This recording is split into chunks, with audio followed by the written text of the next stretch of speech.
And it's an amazing opportunity to be with you guys. I've been teaching your youth, every couple of years at the Life Conference for the last, 10, 12 years or so. Loved it.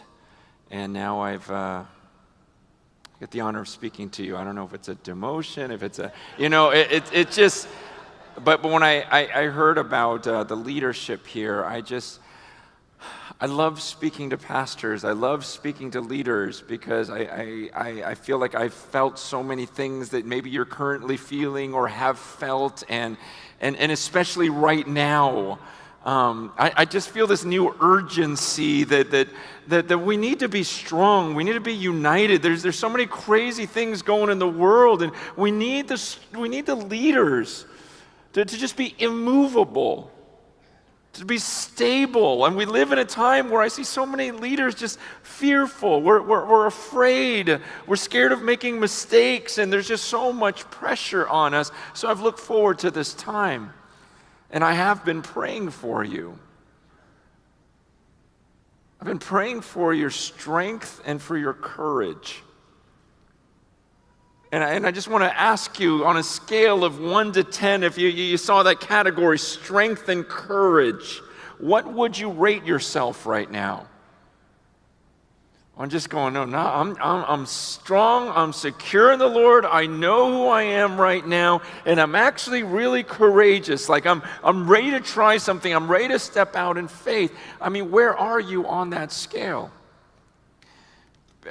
I'm 47, and I just think about life, and I go, gosh, I don't know that life here in this country, and when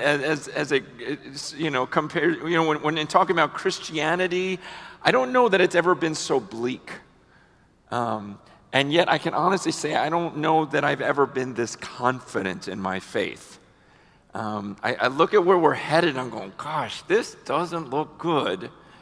And yet I go, I don't fear anything. I'm so confident about the future and the future of the church. I hope that's the way you feel too. I mean, I just sense this strengthening in the church and kind of a blowing away of the chaff and going, okay, what's going to be left here? And we're going to get serious about this. So I'm very excited about the future of the church. And I'm excited that we serve a risen Savior and that He's returning to judge the world, and that we will be waiting for Him, anticipating Him, worshiping Him until He returns. And I know that many of you are going to be those who are faithful and standing with Him. And so I look forward to it. There's a passage that's been on my heart the last couple of months.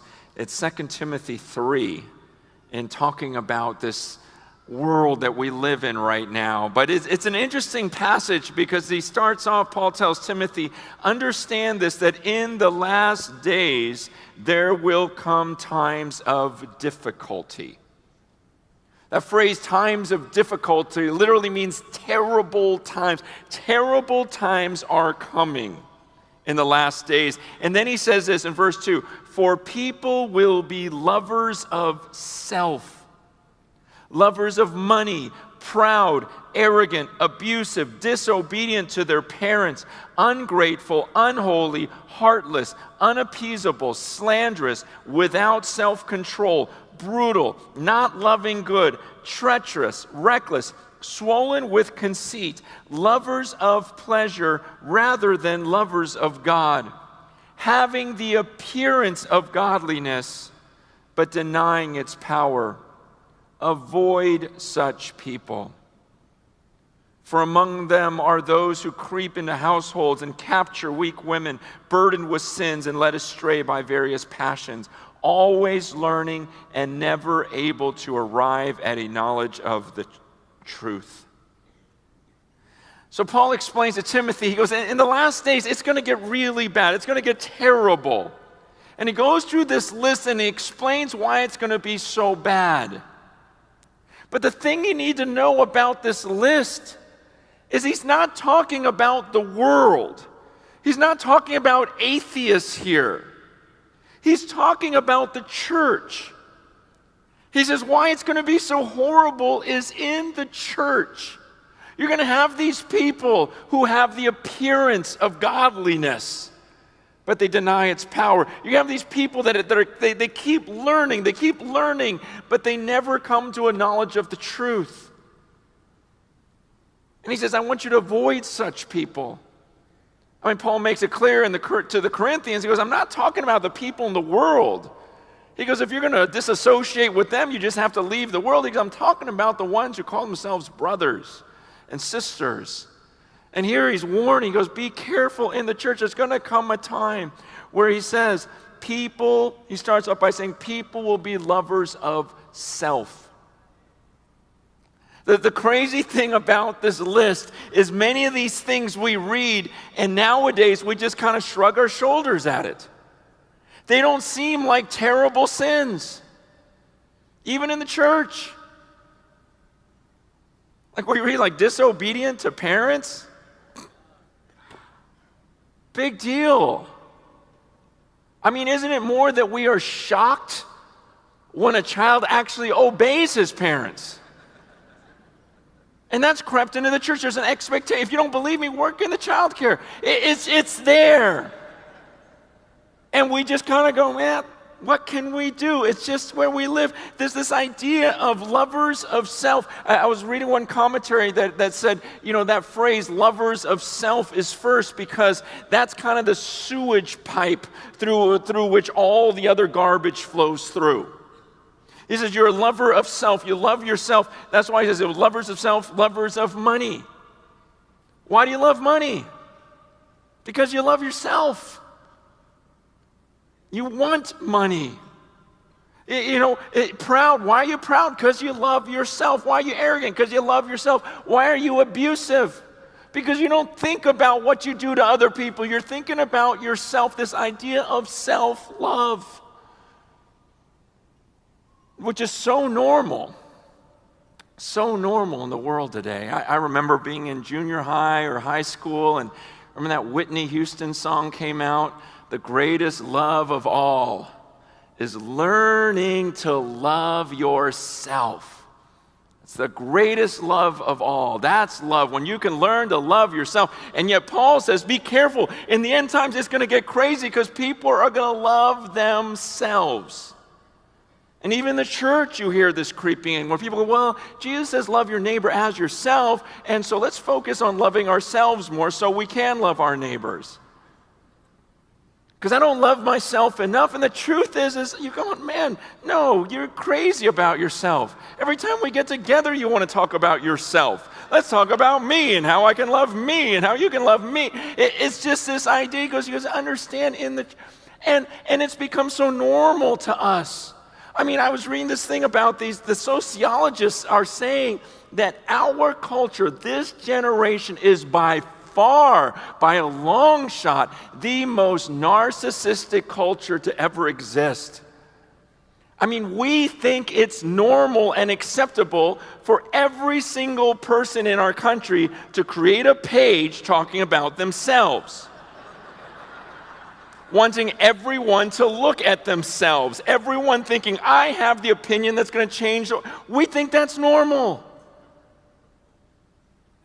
You understand, back then they'd be like, you gotta be kidding me. Everyone is gonna think that their voice should be heard, and everyone is gonna build this shrine to themselves so that everyone else can see and make themselves look as good as possible. It's normal. And Paul says this is gonna get terrible, because this is gonna be in the church. People are gonna be lovers of self, not lovers of God. They're gonna love themselves, be arrogant, proud, they'll love money, abusive, disobedient to their parents, ungrateful, which is the mark of a spirit-filled person, as he just thanks God for everything in Christ Jesus. But they're going to become ungrateful, unholy. They're not going to care about holiness. Let me just say something about that. Okay, when I grew up, we talked a lot about purity and holiness. And lately, there's been a new thing happening, which there's part of it that I love. And I feel like I'm part of the one that instigated some of this, where I would look at the church and go, man, there's starving people out in the world. There's people with no clean drinking water. There's girls that are in, little children and little boys who are being sold into slavery as sex slaves. We got to get to them. We got to get water to them. We got to get food to them. We got to rescue them from all these places.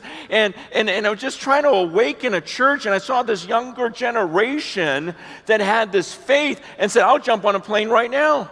I'll jump on a plane right now. I'll risk my life to rescue these kids. I'll risk my life. I'll give everything I have. And I love it. I go, man, that's a great, great passion. I see this fire and I see this faith. But that same generation, I also see that they've walked away from holiness. And we're willing to go and take steps of faith. But are we willing to keep our bodies pure? And our minds pure? Are we still concerned about being morally pure in the eyes of God? You can be heartless, unappeasable, slanderous, without self-control, brutal, not loving good, treacherous, reckless, swollen with conceit, lovers of pleasure rather than lovers of God. Again, how many times are we seeing it now, even in the church, where we're trying to draw people into the church through pleasure? Come on, if you follow God, He'll make you rich. He'll get everyone healthy. You'll have your family back. Don't you want God? And it's all about you, and it's all about pleasure. And they're like, okay, let me try that. If that's going to restore my marriage, if that's going to make my kids love me, if that's going to take away my sickness, if that's going to help me get a job, if that's going to make me rich. And you've got this gospel being preached out there saying, if you follow Jesus, you will get this. Rather than, no, if you follow Jesus, you'll get Jesus. And that's enough. That's enough. He'll be your shepherd, and you won't even want. It'll be like your cup is overflowing. But he says, no, in the end times, they're going to be lovers of pleasure, not lovers of self. And so I've been praying, going, God, I don't want to be like, the end is near kind of guy, but I look at the world, and I look at where we're at, and I look at the church, and I go, gosh, now is the time for us to be strong and go, okay, that's fine. That's going to happen, but not me. That's why I love when Paul would tell Timothy things and say, the world's going to get this way. But as for you, man of God, not you. Okay, this is what's going to happen in the future, but you, here's what I want from you. And that's what I was praying for in this room. I'm going, God, I just want them to be strong. I want them to be strong. The world's getting crazy. Who knows what's going to happen next? You just see it happening. The writing's on the wall. Every month seems like just something new that goes against this book. And it's like, I don't know if this can be stopped. And so I'm praying for you while I was flying here today. I'm on the airplane, and I'm on, not on my knees. I would have been a little weird. It's just too tight with the aisles. And I'm just, on my face like this, kind of praying, God, come on, help me. And I take a break and I would look, and, you got the TV screens going on, and I'm praying. And every time I peek up, that show, The Deadliest Catch was on. That's about people who go to the Bering Sea and try to catch a crab and die. And so I'm praying and I'm looking, at the TV every once in a while, praying some more, looking up, watching, okay, how many did they catch? But there was this picture, I'm not trying to exegete Deadliest Catch, but there was just this thought of, man, our job, sometimes we as believers will look at the world and all the stuff that's going on, and we try to change that. And I just don't know if that's what I see in here. It seems like there are some things that are inevitable of where our world is going to go. And our job is not to calm the sea, but to make sure our boat is intact. and make sure it keeps heading in the right direction, and make sure that crew is strong and courageous, and we just keep going and keep steadying the course, because we're not going to be able to affect the whole world in that sense, but we're responsible for the church. We're responsible for our boat. And I just kept looking at these boats being turned and tossed by the ocean. It's like, man, it wasn't their job to try to calm the seas. They can't do that. But the boat, they had control over that. The crew, they had control over that. And it was just this picture in my mind as I was reading 2 Timothy, going, man, that's what he's saying here. Is, okay, this is going to happen, but you, the church, what are you going to do amidst that? Are you going to stay the course? Are you going to keep these people encouraged and focused and go, no, we're heading somewhere. I know right now it feels like we're going backwards. The storm's coming right at us and we're turning left, right, everything else. People are getting thrown overboard. But let's just keep this thing going, because it's going to happen. We got to keep going in this direction. See, this is about the church. I think a lot of times we need to pay less attention to the world and more attention to the church. That's what Paul was saying, right? In 1 Corinthians 5. It's like, I'm not asking you to judge the outsiders, but I am asking you to judge the church, to judge those who are inside. That's what we're called to do. And the first place we have to look at is us, right? We got to start with ourselves.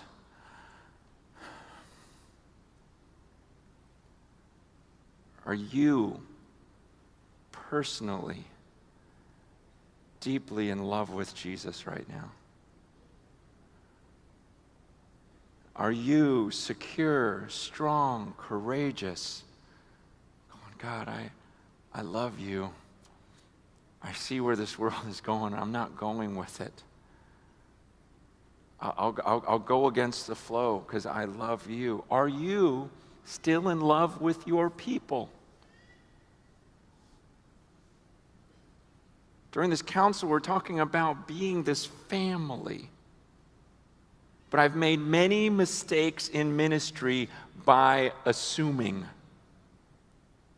that couple's doing fine. I mean, haven't there been so many times where you have dinner with a couple and you have a good time, whatever, and then you find out like a week later, 2 weeks later, that they're ready to leave each other, and you're like, what? I just assumed everything was fine. They seem fine, and you just want to kick yourself like, oh, I should have seen this, I should have seen this, I should have seen this. I just assumed they were fine because they're on staff. I assumed they were fine. He's an elder. I assumed he was fine. He went to Bible college. I assumed this, I assumed that. And so it's very easy for me to walk in this room and go, man, I'm just going to assume they all love their people. And they love being shepherds. They love the people they lead. And that would be such a foolish assumption. Man, having spent most of my life in ministry, there were many seasons where I can't say that I loved the people I ministered to. That's why John was asking me, he goes, how do you prepare before you speak? And I said, I've got a series of 7 questions that I ask myself. But the second question I ask is, do I really love these people? Because there are many times when I've walked on a stage and I didn't love the people. I was just getting the message across. But I didn't look in their eyes and think, okay, if I really loved her, if I really loved him, what would I say? What would I really say that's going to matter 100 years from now? That's going to matter when he stands before God. Man, what can I say? God, I care about him. I care about these people. I don't want them to just keep doing this and going through the routine and then standing before you. If their hearts were gone and they were just speaking with their lips and just, working a job and taking a salary and just, going on with tradition, rather than, man, igniting their hearts again and not forsaking their first love. It's like, okay, God, help me to love them. And even right now, as I'm looking at you, I'm going, God, help me to really care, to really believe I'm doing something up here and trying to use whatever spiritual gift I have to bless you. So that maybe 100 years from now, when you look me in the eyes, you can say, man, I remember what you said that day. It had an impact on me. It got me thinking, do I still believe that God that I first believed in when I was young? Because I remember being young. I remember walking out of Sunday school and believing in the story of David and Goliath and walking around going, no, I can do anything. I can do anything. I remember as a young minister just, walking around, maybe knocking on doors, just believing that God was going to do something and then slowly board meetings happened. And budgets happened and everything else. And it's like, Lord, is there anything I can do to get them back to you, alone with you, where no one else is around? It's just you and this book. And you're going, okay, God, that's what it says in the last days. Okay, even if it's you and me, even if none go with me, I'm going to follow you because I love you, Jesus. Like, when's the last time you had a moment like that? Where's just you adoring God? And saying, Lord, I'm going to obey this, and then to stand in front of your people, having met with him, and then coming to the presence of it, because you're a lover of God, not a lover of pleasure, not just a lover of ministry, not a lover of success, not a lover of when the room is full of people, not a lover of when the budget is met and exceeds, and not a lover of a good offering that week, but just a lover of God, where it's like, I adore him and I'll say whatever I need to say, because he tells Timothy, look, in the last days, a time is coming when people will not endure sound teaching, but having itching ears, they'll accumulate for themselves teachers to suit their own passions, and will turn away from listening to the truth and wander off into myths. As for you, always be sober-minded, endure suffering, do the work of an evangelist, fulfill your ministry. Where he goes, Timothy, there's going to be a time when no one puts up with this but you. As for you, let them go. They're going to go and they're going to just find a teacher to tell them what they want to hear. Why? Because they're a lover of pleasure. If they want to get divorced, they'll find someone with a PhD to tell them it's okay to divorce. If they want to have sex outside of marriage, they'll find someone with a PhD to explain to them, oh, no, this is okay. If they want to be greedy and spend all the money on themselves and neglect this mission to reach the unreached around the world, they'll find someone with a PhD to explain to them why it's okay for us to just sit and bask in all of his blessings. We'll just find someone to tell us whatever we want to hear. You want to abort your child?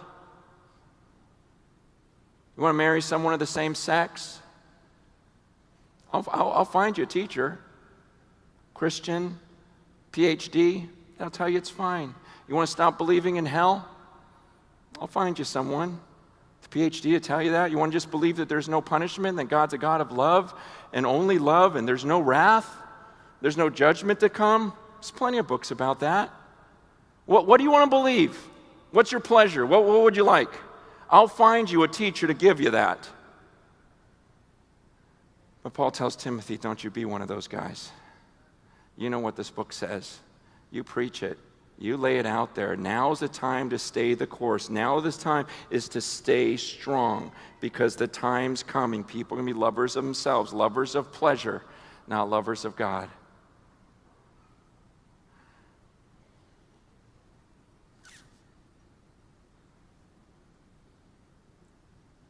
Do you love your staff right now? I had times when I really loved my staff. I mean, really, like every one of them, where I thought I would take a bullet for everyone on staff right now. And there have been other times where I'd like to put a bullet. No, I'm kidding. But there are those times. But again, first of all, we got to go, okay, because sometimes we go, oh, my church is this way, the world is this way. But first, we got to look at ourselves. We got to look at the leadership and go, okay, what are we modeling here? Am I a man or woman who just gets on his or her face and adores God, gets alone with this word, gets convicted and says, no, I will preach this, I will lay it out? Because again, we're living in a time where I'm seeing some of these younger believers. They're excited, they're doing crazy things, they're living by faith. I love that, but what they're unwilling to do is preach truth.